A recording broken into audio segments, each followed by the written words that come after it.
வணக்கம். இன்றைய முக்கிய செய்திகள். தொடர்ந்து பல நெருக்கடியில் மாட்டித் தவிக்கும் படைத்தலைவன் படம் தட்டி தடுமாறும் வருத்தத்தில் இயக்குனர்கள்.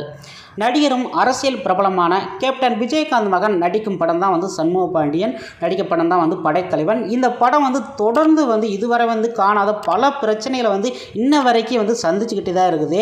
அது மட்டும் இல்லாமல் முதல்ல பிரச்சனைனா ஜனவரி மாதம் பொங்கல் அன்னைக்கு ரிலீஸ் ஆகணும் அப்படின்னு நினச்சாங்க. ஆனால் இதை உயர்நீதிமன்றத்தில் ஸ்மார்ட் ஃபிலிம்ஸ் இன்டர்நேஷனல் நிறுவனம் உரிமையாளர் ஜி சரவணன் தாக்கல் செஞ்சிருக்கிறாரு மனுவில். சண்முக பாண்டியன், லாவா லான்ஸ் உள்ளிட்ட நடிப்பில் உருவாயில் அந்த படைத்தலைவன் படம் வெளிநாட்டு உரிமை படம் தயாரிப்பதனால இந்த படம் 1 கோடி ரூபாய் 10 லட்சம் ரூபாய்க்கு ஒப்பந்தம் இருக்குது அப்படின்னு சொல்லியிருக்கிறாங்க. இதுக்கு முன்பணமாக 45 லட்சம் ரூபாய் வழங்கியிருக்காங்க அப்படின்னு சொல்லியிருக்காங்க. இந்த மீதி பணத்தை இசை வெளியேற்றும் போது நாங்கள் வழங்குவோம் அப்படின்னு சொல்கிறப்போ இசை வெளியீட்டு வழங்காத நேரத்தில் இந்த மீதி பணத்தை எங்களுக்கு தரணும் அப்படின்னு சொல்லிட்டு உச்சநீதிமன்றத்தில் அவர் மனு தாக்கல் செஞ்சுருக்கிறாரு. அதனாலே ஜனவரி 14 பொங்கல் அன்னைக்கு இந்த படத்தை ரிலீஸ் பண்ண விட மாட்டோம், நீங்கள் ரிலீஸ் பண்ணக்கூடாது, மீறி பணம் கொடுத்தா தான் ரிலீஸ் பண்ணணும் அப்படின்னு சொல்லிட்டு மனு தாக்கல் பண்ணால இந்த படம் நாங்கள் அதுக்கு முன்னாடி ரிலீஸ் பண்ண மாட்டோம் அப்படின்னு சொல்லிட்டு இயக்குனர்களும் சொல்லிட்டாங்க.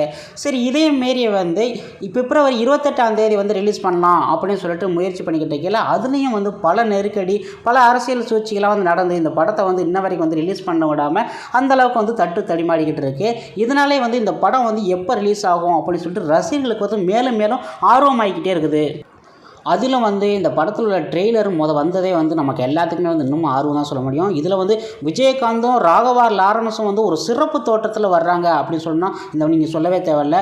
அது மட்டும் இல்லாமல் இந்த படம் ஒடிசாவில் மலைவாழ் மக்கள் மையமாக வச்சு உண்மை சம்பவத்தை அன்பு இயக்கியிருக்கிறாரு.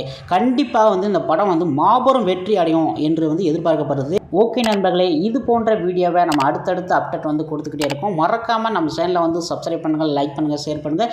இது போன்ற வீடியோவை நெக்ஸ்ட் வீடியோவில் சந்திக்கலாம். நன்றி, வணக்கம்.